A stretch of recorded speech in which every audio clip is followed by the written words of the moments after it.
বিশ্বনবী মুহাম্মদ রাসূলুল্লাহ সাল্লাল্লাহু আলাইহি ওয়াসাল্লাম বলেছেন, রাষ্ট্রীয় দায়িত্ব পালনকারী কেউ যদি এক টুকরা সুতা বা তার চেয়েও ক্ষুদ্র কোনো জিনিস খেয়ানত করে, তবে কিয়ামতের দিন খেয়ানতের বোঝা মাথায় করে তাকে উঠতে হবে। মাননীয় স্পিকার, আল্লাহ রসুল যে সরকার ব্যবস্থা প্রতিষ্ঠা করেছিলেন তা সত্যিকার অর্থে ছিল জনকল্যাণমূলক সরকার। নবী করিম সাল্লাল্লাহু আলাইহি ওয়াসাল্লাম সরকারি কর্মকর্তাদের বিরুদ্ধে কোনো অভিযোগ পেলে তখনই ব্যবস্থা গ্রহণ করতেন। আইনের চোখে সবাই সমান, শাসকদের আত্মীয় স্বজন কারো পক্ষে সম্ভব ছিল না জনগণের উপরে জুলুম করা। খলিফা ওমর রাদিয়াল্লাহু তাআলা আনহুর এক ছেলে অপরাধী প্রমাণিত হলে সে দণ্ডভোগ থেকে রেহাই পায়নি, এমনকি এতে তার মৃত্যুদণ্ড হয়েছিল।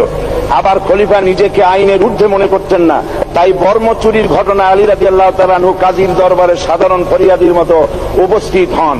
নিজের ছেলে ও চাকরের সাক্ষী যথেষ্ট না হয় কাজী খলিফার বিপক্ষে রায় দেন। এখানে বিচার বিভাগ ছিল সম্পূর্ণ স্বাধীন এবং শাসন বিভাগের নিকট তার কোনো দায়বদ্ধতা ছিল না। মাথায় আটার বোঝা বহন করে নিয়ে চললেন আর বলে গেলেন, মানুষ কেন, ফোরাতের কূলে যদি একটি কুকুরও না খেয়ে মারা যায়, তবে এই ওমর রাদিয়াল্লাহু তাআলা আনহুকে কিয়ামতের দিন আল্লাহর দরবারে জবাবদিহি করতে হবে। আর আজ সেই জাতির দায়িত্বশীলরা জনগণকে অভুক্ত রেখে তাদের মুখের গ্রাসে ভাগ বসায়। জনগণ তাদের নিকট উপস্থিত হলে মনে হয় যেন গোলাম প্রভুর দরবারে উপস্থিত।